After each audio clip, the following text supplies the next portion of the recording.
अत्यंत सर्वसमावेशक अशा प्रकारचा हा अर्थसंकल्प आहे। यामध्ये आरोग्य, शिक्षण, पाणी, सिंचन, वंचित, शोषित, पीडित घटक, त्यानंतर मेट्रोच्या संदर्भात, शेतीच्या संदर्भात, आरोग्य विषयाच्या संदर्भात आणि आमच्या सगळ्या योजना प्रधानमंत्री आवास योजनेपासून ते मुंबईतल्या मेट्रोपर्यंत, विशेषतः कोकणातलं जे पाणी आहे ते मराठवाड्यामध्ये वळवण्यापासून मराठवाडा ग्रीड प्रकल्प, नदी जोड योजना, अशा अनेक योजना आमचे बोधिसत्व महामानव डॉक्टर बाबासाहेब आंबेडकर यांच्या नावाने योजना, यांच्यापासून ते बाळासाहेब ठाकरे, माननीय धर्मवीर आनंदजी दिघे, त्यानंतर वाजपेयीजी यांच्या नावाचे स्मारक आणि शिवाजी महाराजांच्या पुण्य अशा स्मृतीस त्यांनी सगळ्यांनी एका चांगल्या पद्धतीने ज्या ज्या ठिकाणी लढाया झाल्या, ज्या ज्या ठिकाणी संघर्ष झाले, ती ठिकाणी स्मारक म्हणून उभारणं, शिवसृष्टीची उभारणी करणं, छत्रपती संभाजी राजांचं ज्या ज्या ठिकाणी बलिदान झालं त्या ठिकाणी समाधी, त्या ठिकाणी आमचा जो पूर्वकालीन जो इतिहास आहे तो उभा करणं आणि येणाऱ्या पिढीला देखील त्या दृष्टिकोनातून आपल्याला प्रेरणा मिळावी, या दृष्टिकोनातून छत्रपती संभाजी राजांचे स्मारक असेल,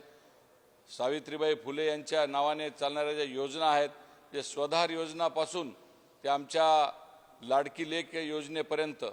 महिला, शेतकरी, शेती, पाणी, सिंचन, मराठवाडा, विदर्भ, मुंबईतला मेट्रो, नागपूरमधला मेट्रो, पुण्यातला मेट्रो, म्हणजे प्रत्येक योजनेला न्याय देण्याचा या अर्थसंकल्पामध्ये अतिशय चांगल्या पद्धतीने एक बॅलन्स्ड, सर्वसमावेशक, विशेषतः आमच्या मराठवाड्यासाठी आनंदाची बातमी म्हणजे आमच्या मराठवाड्याला 2,40,000 हेक्टर जमीन ही ओलिताखाली येणार असल्यामुळे आणि ही सगळ्यात महत्त्वाची योजना जी देवेंद्र फडणवीसांचं जे स्वप्न होतं मराठवाडा ग्रीड, हे मराठवाडा ग्रीड त्यांनी नुसतं बोलून दाखवलं नाही तर आज ते करून दाखवलेलं आहे। त्यामुळे मराठवाड्यातल्या जनतेचं मी मनापासून अभिनंदन करतो की मराठवाड्यातला सगळा आमचा जो भाग आहे तो ओलिताखाली येणार आहे। त्यामुळे आणि कोकणातलं जे वाया जाणारं जे पाणी आहे ते आमच्या मराठवाड्यामध्ये येणार आहे। त्यामुळे आमच्या मराठवाड्यासाठी अत्यंत उपयुक्त अशी ही योजना माननीय देवेंद्र फडणवीस, माननीय एकनाथजी शिंदे आणि अजित पवार यांचे मी मनापासून आभार व्यक्त करतो।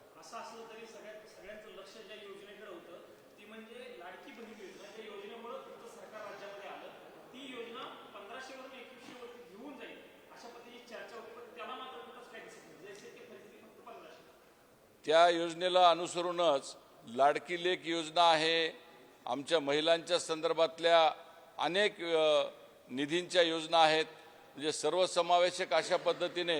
महिलांसाठी, विशेषतः वंचित आणि पीडित घटकांसाठी जे घरकुलाच्या योजना आहेत, आमच्या ज्या लेक लाडकी योजनेमध्ये पर्सेंटेजचं प्रमाण पाहता मागच्या वेळेसच्यापेक्षा यावेळेसचं पर्सेंटेज अजून जास्त मोठ्या प्रमाणावर वाढवलेलं आहे। लखपती दीदीच्या संदर्भामध्ये देखील अतिशय चांगल्या पद्धतीची योजना, ज्याच्यामध्ये लखपती दीदी आता यावेळेस टार्गेट त्याचं वाढवण्यात आलेलं आहे। त्यामुळे महिलांच्या शिक्षणाच्या संदर्भात असेल किंवा महिलांच्या प्रवासाच्या संदर्भात असेल, म्हणजे महिलांचा सर्वांगीण विकास हा कशा पद्धतीने होईल,